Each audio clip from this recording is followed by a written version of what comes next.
Não é todos os dias que um artista de circo passa na rádio. E hoje é um dia especial. Hoje temos o prazer de, não para fazer malabarismos, mas para conversar connosco sobre essa magnífica atividade, magnífica em vários sentidos, arriscadíssima noutros. Temos o Carlos Gaudêncio, cujo nome artístico é bastante sonante e que pode ser associado também a outras artes. Gaudi, obrigado desde já pela presença aqui na TSF, para nos falares um bocadinho sobre essa atividade. E já agora, de onde é que vem essa palavra circo, antes de chegarmos aos dias de hoje e à tua carreira? Ora, muito boas, muito obrigado por me receberes também no teu programa. E é assim, a palavra circo vem, na verdade, da origem do latim da palavra de círculo, porque no fundo antes o entretenimento diziam para entreter o povo, bastava pôr em circo. E a verdade é que o circo se passava, o entretenimento se passava muitas vezes em arenas, que também, cuja origem do nome da arena vem da areia, não é? Portanto, que eram uma base de areia, mas que no fundo eles tinham sempre uma arena que seria redonda, e por causa dessa arena redonda, então, de círculo, veio o nome do circo. Onde alguém iria para o centro, eventualmente, para demonstrar algo inédito, algo diferente do habitual. Claro Como que é sim. que um rapaz, nos anos 90, frequentador da escola, do ensino normal, se começa a interessar por essas artes circenses? Bem, eu não quero ser aqui um bocado mau exemplo, mas primeiro foi por desinteresse exatamente dos ensinos convencionais. Eu acho que o circo, como arte em geral, mas especificamente o circo, ele escolhe-te mais a ti do que tu escolhes a ele. Pelo menos isso foi o que aconteceu comigo e com muitos colegas que tiveram uma situação parecida, que eu também já falei com eles, e eles quase que tiveram essa sensação esotérica de que houve algo que os chamou para este tipo de carreira. Eu, no fundo, eu estava a fazer o ensino normal, eu estava a tentar concluir o 10º ano e tentei humanidades, tentei contabilidade, tentei um curso profissional de turismo, mas por mais que houvesse uma coisa ou outra que talvez me aliciasse, não me chamava, não me dava uma motivação corrente para eu continuar a fazer o curso, e então acabava por perceber que não era para mim. Coincidentemente, uma vez no Rossio, ao chegar ao Rossio com um amigo meu, cruzei-me com uma amiga minha, aliás, a Alves Barroso, contra mim, que é uma história que eu gosto muito de contar. A Alves Barroso contra mim era uma amiga que eu já não tinha visto desde a pré-primária. Eu pergunto o que é que ela estava a fazer e tão apressada, e ela disse: estou atrasada para as aulas. Ela parecia o coelho branco da Alice do País das Maravilhas. Estou atrasada, estou a ter de ir para a aula. Eu: mas para a aula, mas onde é que tu estudas? Estudo ali no Chapitão, e na escola de circo. Assim, eu tinha 17 anos, então aquilo deu-me toda a curiosidade. Eu já conhecia o Chapitão assim de palavra, mas nunca tinha presenciado algo assim semelhante. Eu vinda da Maia, os maiores heróis a nível do que quer que seja é o Rui Costa. Há um grafiter completamente inovador lá da Maia, que é o Odate, que criou e originou aquele tipo de grafite tridimensional nos cantos e tudo mais, mas no fundo as pessoas de onde eu venho não valorizam muito. É um bocado, aquilo é uma zona de bairros sociais e tudo mais, então aquilo também, os subúrbios é uma zona onde infelizmente a cultura morre um bocadinho. Foi difícil chegar a casa e dizer a quem lá estava que agora o Gaudi, ou o Carlos, ia ser o Gaudi, artista de circo? Como é que os pais, ou a família em geral, enfim, recebeu essa informação? De uma maneira forçada, porque eu, quando fui para Lisboa, era para ter passado lá à tarde e pronto, comecei lá a escola e tudo mais, acabei por ficar lá 2 semanas. E a minha mãe, claro que ficou não muito agradada com essa ideia. Quando eu voltei, tinha muita coisa para falar com ela, a dizer que queria, na altura, desistir do curso que estava a fazer, do ensino normal, e que queria juntar-me ao Chapitão e fazer então 3 anos de curso. Na altura eu já tinha os meus 17 anos, e foi necessário emancipar-me, que é para eu conseguir também estar em Lisboa e conseguir concluir os estudos. No início não foi muito bem recebido da parte da minha mãe. O meu pai só veio a saber depois e só comecei a falar com ele depois, mas quem estava no meu seio familiar de casa era a minha mãe e ela não se sentiu muito bem. Era uma coisa muito estranha para ela, para um filho único estar de repente a arriscar-se a ir fazer este tipo de brincadeira, porque no fundo isto ainda era visto quase como uma brincadeira, uma experiência, uma fase no início. Mas depois, ao longo do tempo, como eu disse, eu emancipei-me, fui viver para Lisboa sozinho com 17, e ao fim de 1 ano, 2 anos, ela começou a perceber que a situação era séria, e depois começou-me a apoiar cada vez mais, e hoje em dia a pessoa que mais me apoia na minha carreira é a minha mãe. E a perceber que o filho único, afinal, tinha um talento também ele único. Sim. Bem, talento, eu acredito piamente naquilo que me ensinaram, que foi o talento não é nada mais do que produto de muito trabalho. Apenas que se calhar as pessoas não se apercebem que estão a pôr muito trabalho, a dedicar muito trabalho em algo porque, lá está, amam o que fazem. Então, para eles 20 horas parecem 2 horas. Mas a verdade é que no mundo real não deixam de ser 20 horas, que uma pessoa passa a fazer algo. Vai ao E então, encontro daquela... Sim, vai ao exato. encontro daquela máxima, faz o que gostas e não precisarás trabalhar na tua vida, não é? Exatamente, também existe uma outra máxima, que é, bem, se tu podes falhar a fazer aquilo que não gostas, ao menos experimenta falhar, ao menos experimenta e fazer aquilo que tu gostas, não é? Podes sempre falhar, mas acaba por dar tudo ao mesmo. Portanto, como é que vai a carreira atualmente? Bem, e recomenda-se ainda em fase de alguma prospecção? sim, eu neste preciso momento, especialmente após Covid, estamos todos um bocado a reganhar o alento e também a atividade. Mas posso dizer que estou satisfeito, de certa maneira. Não de uma maneira ambiciosa, mas de uma maneira realista. Eu fico muito feliz que ao longo de mais de 10 anos esta minha carreira tem sido o meu ganho-pão, o meu sustento. E era uma coisa que se calhar há 10 anos eu tinha um grande receio que não conseguisse chegar a este patamar. Era o que eu ia perguntar, se é possível viver só da arte circense, só do circo, uma vez que, por exemplo, aqui na Madeira, nós só conhecemos o circo por alturas do Natal. Sim. Mas vocês trabalham o ano inteiro, não é só nesta altura, não é? Não, exatamente. Cada vez que existe uma animação de eventos corporativos, ou se vocês encontrarem alguém de andas no início de um festival, ou de um concerto, ou uma participação, uma performance, isto são tudo trabalhos que a gente também estamos envolvidos, ou seja, existe uma cisão que cada vez é menos dividida, mas existe ainda, e infelizmente, mas se calhar por alguma razão natural tem de ser, existe ainda alguma separação entre os artistas de circo tradicional e os artistas de circo contemporâneo. Se bem que, como eu fiz o ano passado aqui na Ilha da Madeira, com o Circo Mundial Mariano, participei pela primeira vez, a minha experiência pela primeira vez no circo tradicional, gostei muito, aprendi muito, cresci muito, e como também é normal, também há artistas do circo tradicional, por assim dizer, que também fazem eventos corporativos e trabalhos contemporâneos e tudo mais. Portanto, neste cruzar de conhecimentos e de mundos dentro do mesmo mundo, não é? Acabamos por ter alguma sustentabilidade. Há uma coisa que as pessoas podem não entender, mas na verdade o nosso trabalho é um trabalho especializado, o qual nós passamos, se for preciso, mais de 10 mil horas para conseguir aperfeiçoar, não só com a carreira profissional, mas antes disso, com a nossa carreira educativa. Nós passamos muito, muito tempo. Então o nosso trabalho é extremamente especializado, portanto, também, supostamente, pessoas da nossa carreira não deveriam exercer o seu trabalho de uma maneira...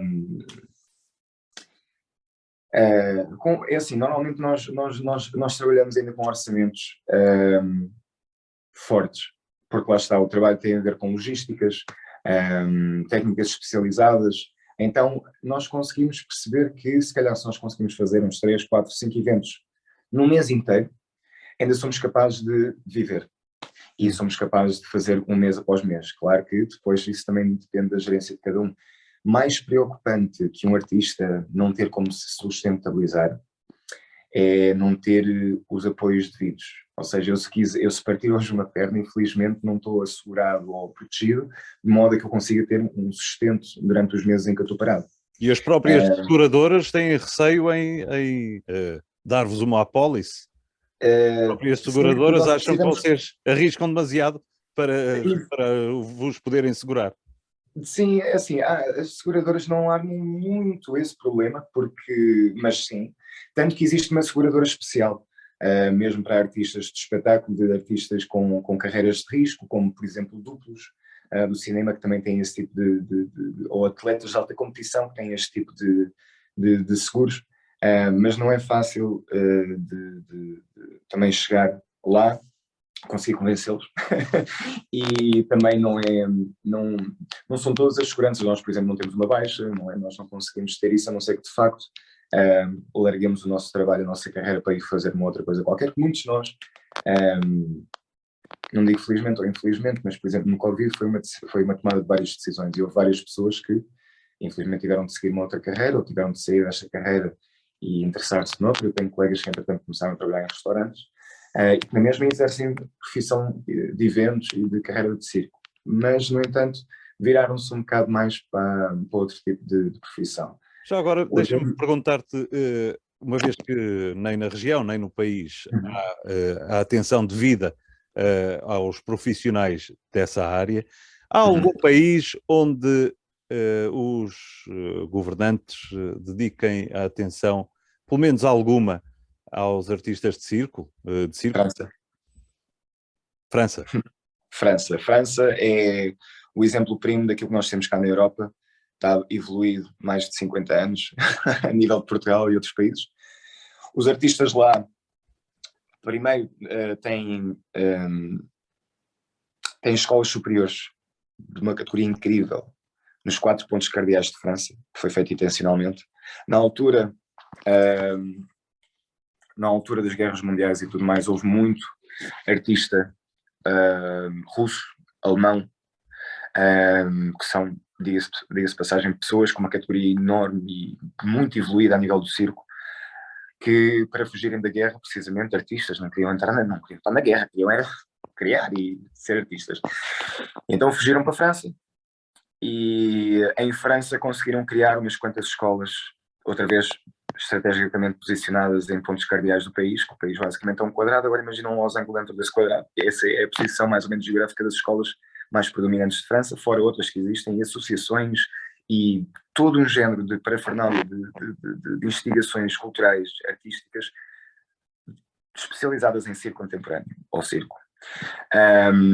Os artistas, por exemplo, acabam um curso superior lá, e não vou dizer aqui quanto tempo, porque já não lembro quanto é que é, mas acho que durante 1 ou 2 ou 3 anos, talvez, eles têm um apoio do Estado, ou seja, eles mesmo que não trabalhem, eles já estão a ganhar um ordenado que é 2 ou 3 vezes superior ao ordenado mínimo cá em Portugal. É uma espécie de apoio à iniciação. Exatamente. E isso de longe acontece cá. Nós aqui temos de pagar as dívidas. Lá eles conseguem nos ajudar com as dívidas que nós conseguimos criar ao longo da nossa educação artística, mas também a seguir há uma ajuda exorbitante. Um artista receber entre 1.200 e 1.400 euros por mês, assim que sai da escola, sem estar a prestar trabalho ainda, precisamente porque ainda não está integrado no trabalho, então o governo é consciente desse facto e então consegue disponibilizar essa ajuda. É algo sem precedentes. Existe um outro país que também consegue dar umas pequenas ajudas, mas claro que França foi o exemplo disso e é o maior exemplo. Seria errado dizer que, por exemplo, para ti, Gaudi, o ponto alto da carreira de um artista circense seria integrar, por exemplo, o elenco do Cirque du Soleil? Eu diria que o ponto alto de um artista de circo hoje em dia seria chegar à reforma e ter uma. Quer dizer que chegou lá, pelo menos, não é?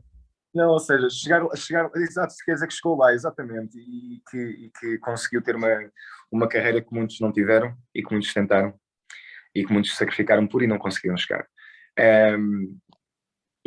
Mas ok, pronto, eu percebi onde é que querias pegar com a questão, qual é que será talvez a maior referência profissional que nós temos no nosso meio. Eu referenciei isto uma vez e vou corrigir, aproveito esta oportunidade para corrigir. Eu referenciei isto uma vez na televisão, quando me entrevistaram e eu disse que me fizeram uma pergunta semelhante, eu gostava de trabalhar para o Cirque du Soleil e eu disse que o Cirque du Soleil é um bocado um objetivo um bocado estereotípico.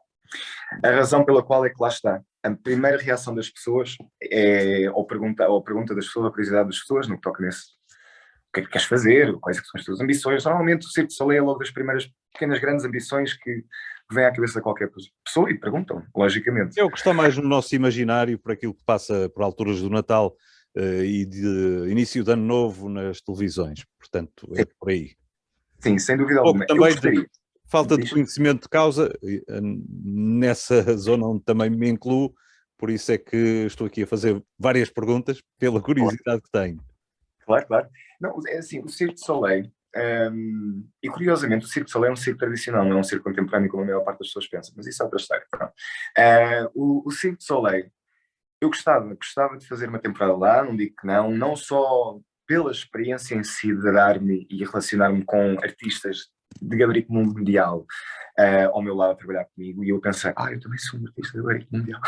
Claro, sem dúvida alguma que isto seria uma benéfica, e também por tudo aquilo que acarreta o estatuto, a partir do momento em que eu meto no meu currículo que eu tive no Cirque du Soleil, mesmo que seja um espetáculo minórico, já conta como tu foste artista de Cirque du Soleil e consiga entrar quase em qualquer sítio.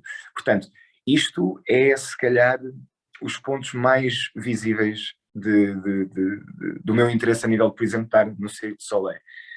Mas, claro que teria outros objetivos, mas também uma das coisas que eu também disse foi que há muitos, muitos bons sítios, muito boas companhias contemporâneas, com um trabalho, se calhar, não tão visual e não tão multimilionário de produção como o Cirque du Soleil, mas companhias com uma classe enorme, uma classe que fazia ficar boca aberta do início ao fim do espetáculo, e com uma recordação para a vida.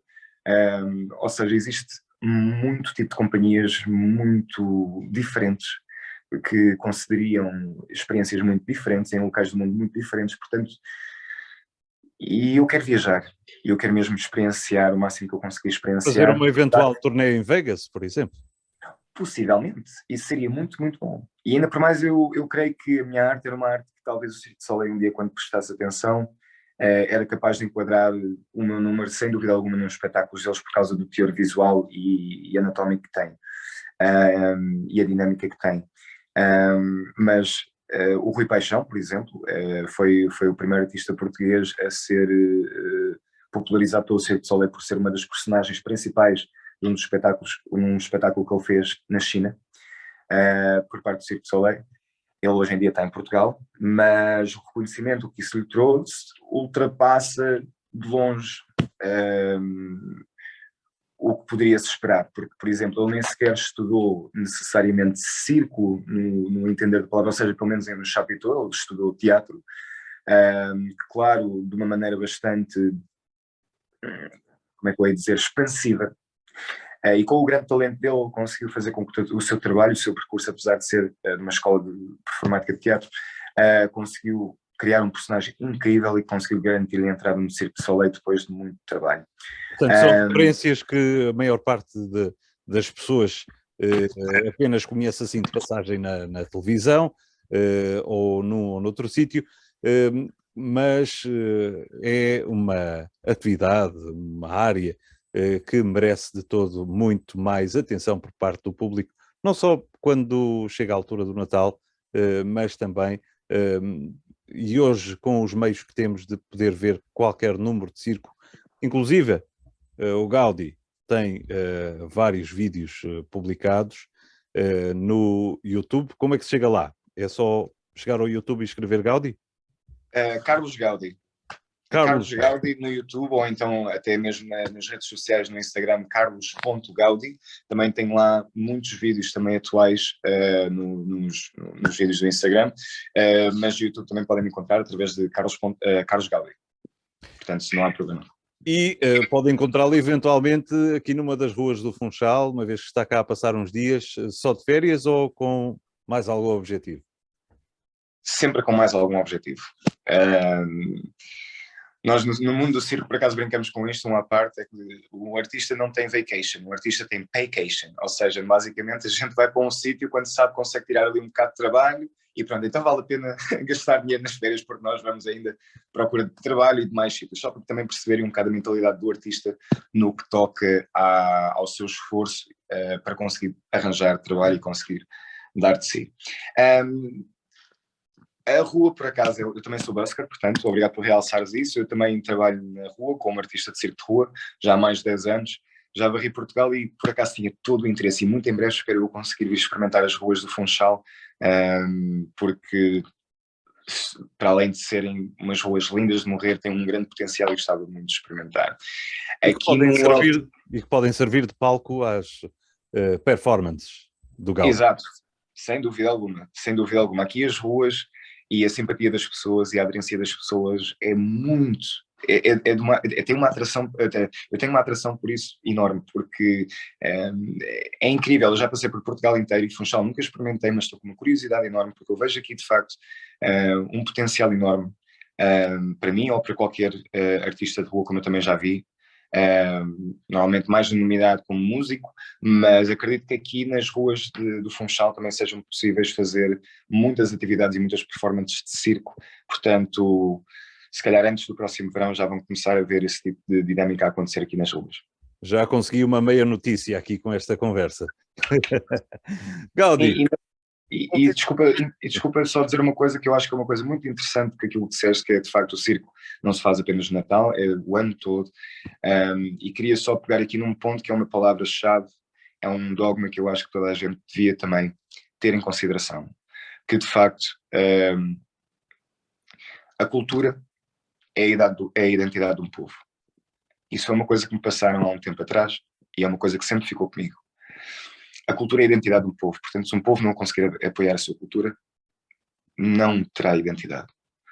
O que nós queremos dizer com não terá identidade não quer dizer que de repente os nossos filhos esquecemos que nós cantamos fado. O não termos identidade é de nós sentirmos perdidos neste mundo, sozinhos, vulneráveis. Muito mais facilmente grandes entidades conseguem fazer o que a arte da guerra diz, separar e conquistar. Nós unidos somos a força. E nós conseguimos unir-nos através da cultura. E a cultura é sem dúvida a identidade de um povo. Portanto, é uma coisa que nunca deveria ser menosprezada e cada vez mais devia ser acondicionada e alimentada da melhor maneira. E, portanto, queria só deixar esta parte porque eu acho que era bastante importante realçar. Muito obrigado, Carlos Gaudi, aqui na TSF Madeira. Encontramos-nos nas redes sociais e, quem sabe, em breve, nas ruas do Funchal e arredores. Aquele abraço.